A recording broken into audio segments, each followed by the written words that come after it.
बच्चों हमारा क्वेश्चन क्या कह रहा है, reaction is second order with respect to a reactant. How is the rate of reaction affected if the concentration of the reactant is first doubled, second reduced to half. चलिए बच्चे देखते हैं हमारा क्वेश्चन क्या कह रहा है। चलिए पेन अपन ब्लैक ले लेते हैं। आइए तो बात करें, हमें क्या बोला, reaction is a second order with respect to a reactant. तो मान लेते हैं भाई हमारे पास कोई रिएक्शन है जो रिएक्टेंट टू प्रोडक्ट जा रहा है, और अगर हम इसकी रेट लॉ लिखेंगे तो रेट इज इक्वल्स टू के रिएक्टेंट की कंसेंट्रेशन, और कंसेंट्रेशन ऑफ रिएक्टेंट के अकॉर्डिंग हो गया सेकंड, मतलब पावर क्या होगा 2, क्योंकि हमें क्या पता चलता है इससे ऑर्डर ऑफ रिएक्शन, क्योंकि गिवन है 2 तो हमने यहाँ पावर 2 लगा दी।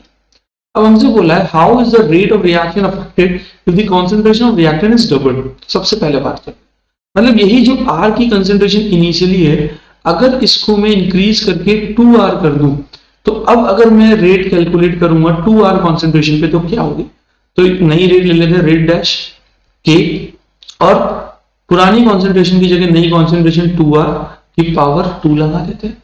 तो 2 का स्क्वायर क्या हो गया बेटा 4, तो 4K R की पावर 2, और K R की पावर 2 हमारी इनिशियल रेट है, तो हमारे पास क्या हो गया 4 टाइम्स ऑफ इनिशियल रेट। जो हमारी नई रेट है वो क्या हो गई, increased by, so new rate is increased by 4 times of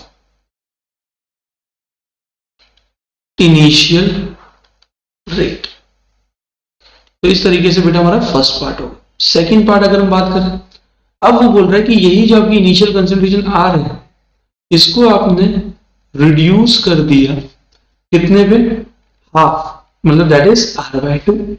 तो भैया नई रेट क्या होगी, rate double dash is equals to k, और इनिशियल रेट की जगह हम हाफ जो करी दी है कंसेंट्रेशन उसको डाल दें, तो हमारे पास आ जाएगा 1/2 का स्क्वायर 1/4, 1/4 के R की पावर 2। अगेन देखिए ये क्या हो गई, क्या हो गया बेटा, ये इनिशियल रेट आ गई। तो यहां से हम क्या बोल सकते हैं कि जो रेट हमारी है वो डिक्रीज हो गई 1/4 times to the initial rate, ये बोला जा सकता है। तो 1/4 टाइम्स ऑफ इनिशियल रेट हमारी बन गई नई रेट जब हमने कंसेंट्रेशन को गिरा के आधा कर दिया। आई होप आपको ये समझ में आया होगा। Thank you.